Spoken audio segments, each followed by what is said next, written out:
y a deux peintres, Annick Liori et Claude Chatti, une dame qui fait des installations, Marins, un littérateur qui fait des bouquins et des sculptures par moi-même.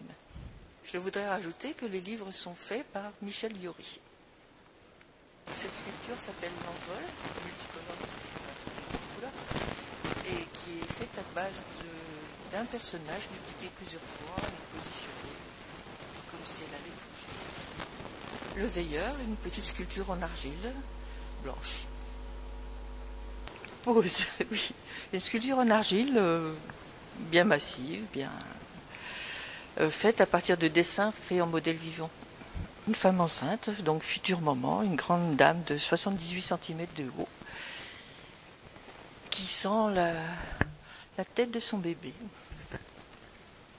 Après avoir été enceinte, la maman a accouché et elle a un tout petit bébé d'1 jour. Et elle est admirative de son bébé, elle nous montre son bébé tout petit avec ses toutes petites mains par rapport à ses grandes mains.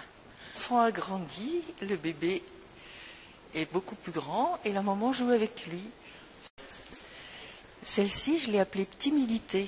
C'est une maman toujours avec 2 enfants qui sont dans ses jupes, qui ne veulent pas en partir. Elle essaie de les inciter à aller voir le monde. C'est une grande sculpture en plâtre de 75 cm de haut. Nous quittons ici la maternité, où on se retrouve avec des femmes. Donc l'une, elle dit « et alors ?» On ne sait pas. Et la deuxième, c'est « déséquilibre ». Ce sont 2 sculptures en argile. Cette sculpture, c'est les oiseaux, une sculpture en argile aussi, déguisée en arbre par des traits blancs. Une sculpture en argile, dont le nom s'impose, ça s'appelle Repos.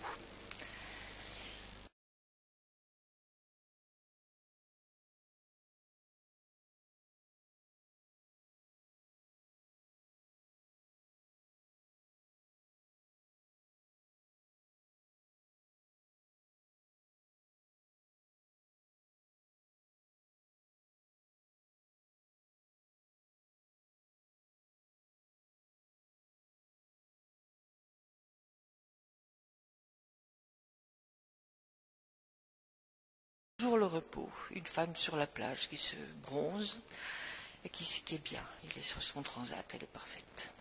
Sculpture d'argile, patinée façon bronze, relativement grande, elle fait une 50aine de centimètres. Elle s'appelle Assise, parce que je ne sais pas trouver. Belle et la bête, oui. Une petite belle fait face courageusement avec un grand dragon d'aluminium, sans peur, sans reproche. Et c'est fait en quelle matière? Alors la petite sculpture est en terre, le dragon est en aluminium et le socle est en marbre. T'es refusé à quel endroit?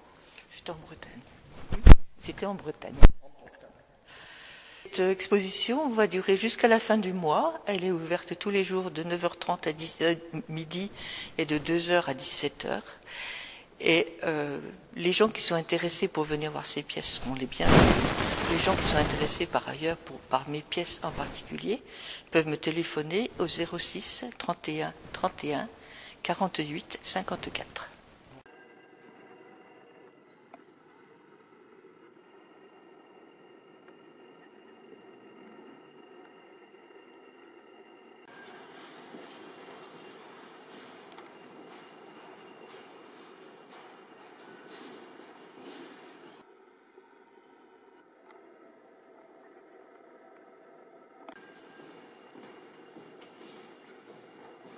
Là, c'est Claude Chatti.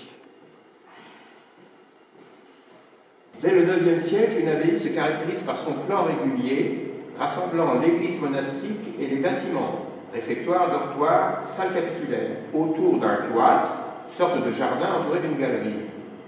Cloître, du latin claustrum, veut dire clôture, lieu clos, et exprime par là même la vie menée en commun par les moines.